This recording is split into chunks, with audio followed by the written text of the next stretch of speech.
मेरे YouTube channel जिसका नाम है श्रीजी। आज का जो हमारा टॉपिक है वो है पाइल्स, हेमरेज, अर्श रोग। शरीर में शत्रु की भांति व्याधि परिचय है कि शरीर में शत्रु की भांति मार्ग अवरुद्ध कर पीड़ा उत्पन्न कर रोग को अर्श कहा जाता है। अर्श एक प्रकार का मांस अंकुर या मांस प्ररोह है जो महास्रोतस के गुदा मार्ग में उत्पन्न होता है। गुदा मार्ग में स्थित मांस अंकुरों को ही अर्श की संज्ञा दी गई है। अन्य संज्ञा स्थानों पर उत्पन्न मांस अंकुरों को अधिमांस कहा जाता है। अर्श की गणना मांसज विकारों में की गई है, अतः इसे मांस व स्रोतस व्याधि भी माना गया है, किंतु इसका अधिष्ठान पुरुषव स्रोतस गुदबली है, अतः इसे पुरुषव स्रोतस की व्याधियों में वर्णित किया जा रहा है। आचार्यों ने सविस्तार से अर्श का वर्णन किया है। आचार्य चरक ने अर्श में त्वक मांस व मीट की दृष्टि मानी है तथा आचार्य सुश्रुत ने धमनी की विकृति भी मानी। आचार्यों ने अर्श को दुर्नाम एवं दुष्चिकित्सीय व्याधि माना है। इस रोग में पाचो पित्त, पाचो वायु, पाचो कफ की दृष्टि हो जाती है और गुद प्रदेश में गुदबलियों ऊपर से नीचे क्रमशः संवरणी, विसरणी और प्रवाहणी में अर्श की उत्पत्ति होती है। आधुनिक चिकित्सा शास्त्र में इसे पाइल्स और हेमरॉइड्स कहा गया है, जिससे यकृत दोष एवं विबंध के कारण गुदमार्गगत रक्तवाहिनी फूल जाती हैं। कभी कभी ये अधिक फूल जाने पर फट जाती हैं, जिससे रक्तस्राव होता है। यकृत की दृष्टि से गुदवालियों की भित्ति जो मांस तंतुओं से निर्मित होती है अतिशीर्ण हो जाती है। इस स्थिति में गुदवलियों रक्त एवं मेद में आवृत हो जाती है। बाद में गुदवत्त सिराओं में शोथ उत्पन्न हो जाता है तथा अधिक रक्त भर जाने से वे फूल जाती है और मांस तंतु कठिन हो जाते हैं एवं पीड़ा देते हैं। आयुर्वेद में अर्श को कृतसात माना है एवं महाव्याधि व महाअगस्ट महागत में गिना गया है। नेक्स्ट है निरुक्ति और व्युत्पत्ति। निरुक्ति है कि जो शत्रु के समान प्राणों को संकट में डाले उसे अर्श कहा जाता है। नेक्स्ट है अर्श जो मांस कीलक गुदा मार्ग को अवरुद्ध उत्पन्न करके शरीर को शत्रु के समान नष्ट कर देता है उसे अर्श कहते हैं। प्रमुख संदर्भ चरक संहिता चिकित्सा स्थान अध्याय 14, सुश्रुत स्थान संहिता निदान स्थान अध्याय 2, सुश्रुत संहिता चिकित्सा स्थान अध्याय 6, अष्टांग हृदय निदान स्थान अध्याय 7, अष्टांग हृदय चिकित्सा स्थान अध्याय 8, मातर निदान अध्याय 5, भाव प्रकाश अध्याय 5, रोग रत्नाकार अर्शु अधिकार सामान्य निदान आचार्य चरक ने बताए हैं। गुरु मधु शीत अविशति विदाही और विरुद्ध आहार अजीर्णाशन प्रतिमाशन और साथ में भोजन गौ मछली सुअर भैंस भेड़ बकरी का मांस का सेवन करता। पिष्टान खीर मालपुआ दही मल तिल मंड तिल गुड़ के बने आहार का सेवन करना। उड़द इक्षु आलू सिंघाड़ा नवीन शुगर शमिधान वर्ग का अति सेवन करना। अति स्नेहपान व उचित संशोधन होना। व्यायाम नहीं करना। अनुचित तरीके से मैथुन करना।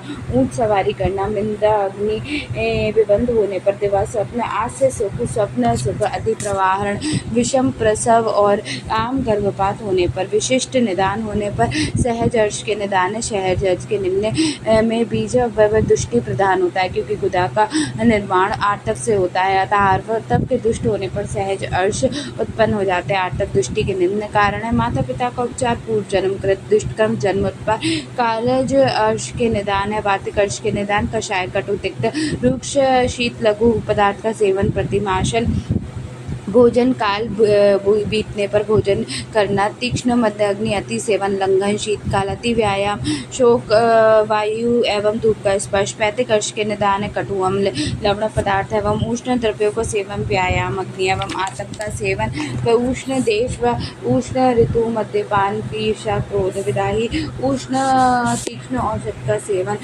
कफज अर्श के निदान कफज स्निग्ध शीत लघु अम्ल गुरु द्रव्य का सेवन व्यायाम का सर्वथा त्याग। दिवा स्वप्न अधिक गुदगुदे बिस्तर पर बैठे एवं लेटने की इच्छा होना। पूर्वी वायु का अधिक सेवन करना। अनुपदेश व शीत ऋतु सदा निश्चित रहना। द्वंद्वज अर्श के निदान दो दोषों के प्रकोपक हेतु सम्मिलित रूप से द्विदंज अर्श के निदान। त्रिदोष तीनों वातादि दोष मिलने पर रक्तज अर्श के निदान। पैतिक अर्श के समस्त हेतुओं के साथ होते संप्राप्ति चक्र है कि मंदा अग्नि निदान का सेवन किया उसके बाद वातादि त्रिदोष दोष प्रकोप हुआ, गुदा स्थान में स्थान संशय हुआ, रक्त प्रकोप हुआ, मांस अंकुरों उत्पत्ति हुई, मांस कठिन अंकुर हुए, अर्शों की उत्पत्ति हुई। संप्राप्ति घटक की मैं बात करूँ, दोष त्रिदोषज है। दूष्य जो है वो मांस, रक्त, मेद, त्वक है। स्रोतस है मांस व स्रोतस रक्त व स्रोतस पुरुष व स्रोत अधिष्ठान है। गुदपत्रे स्रोतो दुष्टि है आपकी, संग अग्नि है, अग्निमान उद्भव है, आमाशय उद्युत स्वभाव है, दारुण साध्यता साध्यता कृत्साद, अर्श के भेद हैं, सहज अर्श, जन्मोत्तर कालज अर्श है। पुनः 6 भेद होते हैं, वात, पित्त, कफ, द्विंदज, सनिपातज और रक्ता अर्श। आचार्य सुश्रुत और माधव कर ने 6 के प्रकार के अर्श का वर्णन किया है। वातिक, पैतिक, कफज, रक्तज, सनिपातज और शहद नहीं है, सहज है। आचार्य चरक एवं वामभट्ट के अर्श के पुनः 2 और वर्णित भेद किए हैं, आर्द्र और शुष्क अर्श। आधुनिक चिकित्सा विज्ञान में 2 प्रकार के अर्श माने गए, एक्सटर्नल पाइल्स, इंटरनल पाइल। पूल के रूप की बात करूँ, indigestion, flatulence, weakness, constipation, emaciation, excessive bleeding, pain in thigh, sprue, anaemia, abdominal disorder, polydysuria, small quantity of stool. सामान्य लक्षण की बात करूँ तो bleeding, per anus with pain and burning, constipation, diarrhoea and flatulence. अर्श के भेद अनुसार विशेष लक्षण, वातज अर्श के लक्षण, शुष्क, चिंचिड़ाहट, ड्राई, इरिटेंट्स, रफ्ट, हार्ड एंड रेडिश स्टूल, करपोट फल के समान, कंटक युक्त, खजूर, बेर, करपास, कदम, पुष्प सदृश होते हैं। उष्ण और स्निग्ध सेवन से लाभ होता है। इसके बाद रोगी में निम्न लक्षण होते हैं, स्नीजिंग, छींक आना, उद्गार, ब्लीचिंग होना, मल अवरोध, कॉन्स्टिपेशन, चेस्ट पेन, एनोरेक्सिया, डायसोनोरिया and cough, tightening and vertigo. कठिन फेन युक्त प्रवाहन करने पर अल्प मल त्याग, रोगी का त्वचा, नेत्र, नख, मूत्र एवं मल काले हो जाते हैं। पित्त अर्श के लक्षण, पित्त के अर्श के अंकुरों का मुख्य नीले रंग का वर्ण लाल, पीला तथा काला होता है। पतला, दुर्गंध युक्त रक्तस्राव। अर्श की आकृति तोते की चोंच के समान तथा विकृत पिंड के समान होती है। Inflammation of anus, burning and fever, sweating, polydysuria, fainting, restlessness. रोगी का मल पतला, नील, पीला व आम युक्त होता है। कफज अर्श के लक्षण, डीप सेटेड पाइल्स, हल्की पीली युक्त, सघन, श्वेत, स्निग्ध, स्तब्ध, गोल, गुरु, स्थिर, पिछल, कंडू युक्त होती है। बांस के अंकुरों व मुनक्का के समान अर्श होता है। Tightness in angular region, cough and dysuria, bitter taste of mouth, anorexia, running nose, diabetes, dysuria, dullness of mind, vomiting and impotence. सहज अर्श के लक्षण, सहज अर्श अंकुर, छोटे बड़े गोले, जालीदार, अंदर की ओर मुख वाले। रोगी जन्म से दुर्बल, 3 क्षीण होता है। Obstructive of urine, faeces and flatulence, stone crystalline होते हैं, कभी कभी विबंध, कभी द्रव मल, कभी आम व शुष्क मल की प्रवृत्ति होती है। Upward movement of wind, the inflammation of anus, flatulence, हृदय प्रदेश का कफ पित्त लिप्त हो जाता, मंदाग्नि, दुर्बल, अल्पवीर युक्त, उद्गार, बाहुल्य, वमन, आरुचि। रक्तार्श के लक्षण होते हैं, रक्तार्श, बट, प्ररोह, प्रवाल, गुंजा फल की आकृति के होते हैं। इनके लक्षण पित्तज अर्श के लिए मिलते हैं। कठिन मल प्रवृत्ति से अर्श फट से रक्त प्रवृत्ति होती है। हेडेक होता है, कन्वर्शन होता है, एनीमिया, वीकनेस होती है, pain in law, back, anus, thighs and head, liquid and foamy bleeding. साध्यता अर्श को दुष्चिकित्सीय एवं दुर्नाम कहा जाता है। उत्पत्ति काल में 5 वायु, 5 पित्त व 5 कफ कुपित होकर गुदवलियों में आश्रित होकर अर्श उत्पन्न करते हैं। आता अर्श रोग दुख कारक तथा अनेक प्रकार के रोगों के कारण संपूर्ण शरीर में ताप उत्पन्न करने वाला प्राह कृतसाध्य होते हैं। स्थान विशेष के कारण अर्श की साध्यता एवं कृतसाध्य होते हैं। नेक्स्ट वन है साध्य अर्श के लक्षण। एक दोषज समवर्णी गुदवली में उत्पन्न नवीन अर्श सुख साध्य होता है। कृतसाध्य दुख द्विंदज अर्श द्वितीय वली में उत्पन्न होते। 1 वर्ष से पुराना अर्श कृतसाध्य होता है। असाध्य अर्श के लक्षण जिस रोगी के हाथ पैर, नाभि, मुख एवं अंडकोश में शोथ हो, हृदय एवं पसलियों में शूल हो, जिस रोगी में मूर्छा, वमन, सर्वांग वेदना और ज्वर, प्यास एवं गुद प्रदेश में पाक हो। सहज अर्श, त्रिदोष अर्श, तृतीयाभ्यंतर वली में स्थित अर्श असाध्य होता है। साक्षेप निदान अधोरक्त, रक्तार्श और रक्तातिसार में डिफरेंस क्या होता है? तो अधोरक्त और रक्तातिसार में दोनों में मांस अंकुर नहीं होते, जबकि रक्तार्श में होते हैं। अधोरक्त में मल के बिना ही रक्त निकलता है। रक्तार्श में मल त्याग के पूर्व व पश्चात रक्तस्राव होता है। रक्तातिसार में मल रक्त युक्त होता है। ठीक है, अधोरक्त में रक्त स्राव अधिक होता है और रक्तार्श और रक्तातिसार में कम होता है। ठीक है, अधोरक्त में पीड़ा नहीं होती जबकि और ना ही रक्तातिसार में पीड़ा होती है, जबकि रक्तार्श में मल त्याग में पीड़ा होती है। अधोरक्त पित्त में दूषित रक्तस्राव होता है। रक्तार्श में और रक्तातिसार में दोनों में शुद्ध रक्तस्राव होता है। ठीक है, अधोरक्त में अग्निमंद नहीं होती, जबकि रक्तश और अतिसार में दोनों में होती है। ठीक है, शुष्क अतिसार का शुष्क अर्श का चिकित्सा सूत्र और चिकित्सा सिद्धांत बता रहे, तो शुष्क अर्श का चिकित्सा सूत्र भी है। अर्श रोग शीघ्र चिकित्सकीय है। यदि उनकी चिकित्सा न हुई हो तो वह मलवाही स्रोतस द्वारा गुदा के मार्ग को बंद कर शीघ्र ही बुद्ध गुदोदर उत्पन्न करती। जकड़ाहट युक्त रक्तार्श शुष्क अर्श में सर्वप्रथम स्वेदन कर्म करना चाहिए। तक्रकांजी या गौमूत्र में अपाहन करना हितकर होता है।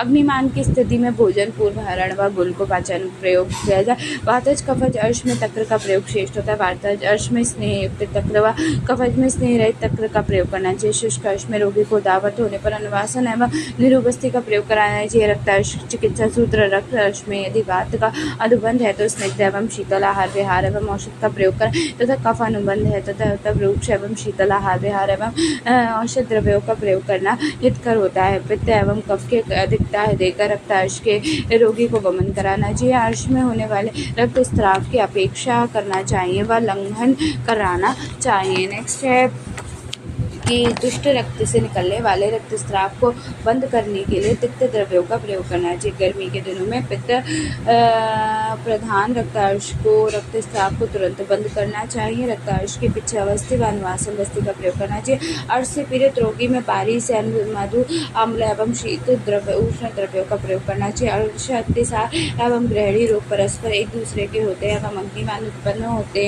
हैं तथा अग्नि की वृद्धि होने पर स्वतः शांत हो जाते हैं। शल्य प्रधान ग्रंथों में अर्श की चिकित्सा 4 सिद्धांतों में होती है। भेषज, क्षारकर्म, अग्निकर्म, शस्त्र का भेषज है अल्प दोष व अल्प उपद्रव युक्त। अर्श में क्षारकर्म है मृदु उपगाढ़ रक्तज रक्त। अर्श में अग्निकर्म है कर्कश कठिन वातज कफज। अर्श में शस्त्रकर्म है तनुमूल समस्त दोष। अर्श शस्त्रकर्म साधन चिकित्सा है। अर्श संशोधन और संचलन चिकित्सा निम्नानुसार संशोधन जो वमन विरेचन स्थापन है निवासन पिछावस्थी संशमन है। अर्श की शस्त्रोक्त संशमन चिकित्सा में प्रमुख रस भस्म पिशी मात्रा 150 से 250 मिलीग्राम अनुपान है। उष्ण जल अष्ट कुठार रस चक्रोख्य रस नित्योत्तर रस अष्टांग रस वटी है मात्रा 250 से 500 मिली अनुपान का। उष्ण पंचानन वटी जातक फलादी वटी शिला गंधक वटी चंद्रप्रभा वटी चूर्ण है मात्रा 3 से 6 ग्राम अनुपान है। उष्ण त्रव्योष्ण चूर्ण समशक्कर वियोषाद्य चूर्ण विजय चूर्ण और धतुरादि चूर्ण क्वाथ आसवारिष्ट मात्रा 20 से 30 मिलीलीटर अनुपान है। चंदन आदि क्वाथ चिरबिलवादि क्वाथ दंत्यारिष्ट द्राक्षासिव अभ्यारिष्ट चक्रारिष्ट फलारिष्ट कनका आरिष्ट। नेक्स्ट वन है आपका घृत है मात्रा है 10 से 30 मिलीलीटर अनुपान है। उष्ण जल और तक्र चव्य आदि घृत नागर आदि घृत पिपला आदि घृत सुनिशणक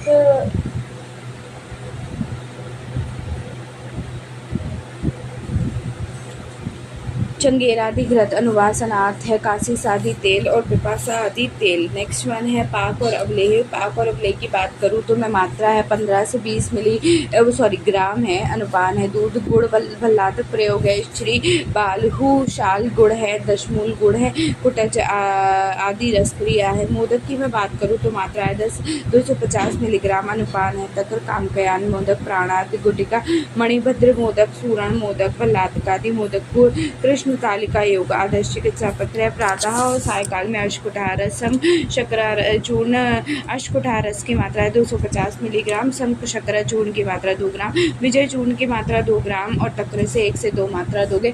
भोजन उपरांत आप काकने आदि गुटिका 2 दोगे। अभिहारिष्ट भी 20 मिलीलीटर दोगे। संभाग जल से 1 से 2 मात्रा दोगे। रात्रि में पंच संकार चूर्ण 2 ग्राम दोगे। उष्ण जल से 1 मात्रा दोगे। अर्श पर लगाने हेतु जाते आदि तेल। रक्ता अर्श में प्रातः और सायंकाल में नित्योदित रस दोगे 250 मिलीग्राम। जाति फलादि पट्टी दोगे 250 ग्राम। शंख भस्म 500 मिलीग्राम। मधु से दोगे 1 से 2 बार। भोजन उपरांत आप दोगे सम शक्कर चूर्ण 3 ग्राम का उष्ण जल से 1 से 2 मात्रा। चंदनासव सम जल से 20 मिलीलीटर 1 से 2 मात्रा दोगे। रात्रि में दोगे अवविपत्तिकर चूर्ण 3 ग्राम को उष्ण जल से 1 मात्रा। स्थानिक प्रयोगनाथ कासे साध्य तेल जातक आदि तेल। पथ्य अपत्य शुष्क अर्श में पथ्य साठी चावल गेहूँ अरहर जौ आंवला मुदक घृत लौकी परवल पालक शूरण हरी शाक मांस सेंधव पपीता सेब तक्र खीरा अंगूर आदि। विहार में व्यायाम वमन विरेचन अनुवासन बस्ती पिच्छा बस्ती आदि। अपत्य की मैं बात करूँ तो गुरु अविष्टम्बी पदार्थ उड़द चना गर्म मसाले अचार आलू कंदक शाक आदि।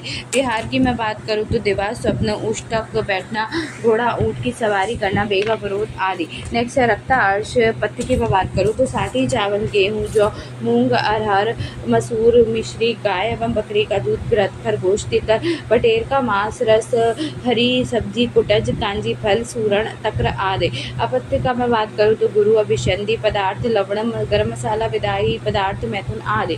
नेक्स्ट है पाइल्स हेमरेज है कि मैं बात करूँ हेमरॉइड्स की मैं बात करूँ तो variant types of the haemorrhoidal venous plexus which could be acute chronic or replacing is called the hemorrhoids divided into 4 degree all of which bleed but 2nd degree prolapse 3rd degree need manual reduction and 4th degree gets incarenterization. Clinical feature of bleeding per rectum pain in piles locally pruritus mucoid local discharge straining of stool constipation occupational pain prolapse thrombosed mass anemia and chronic bleeding management principal treatment in medical and outpatient basic except for the severe cases needing the surgery avoidance of constipation local measures and sites bath for the relief of the symptoms high fever diet increased intake of fluids elimination of constipation uh, constipation foods like cheese butter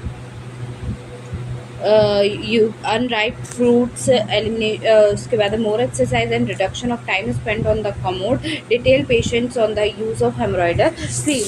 next जो topic है वो है आपका त्वकगत रोग। यहाँ ख़त्म होता है अर्श रोग। ठीक है, तो मिलते हैं कल।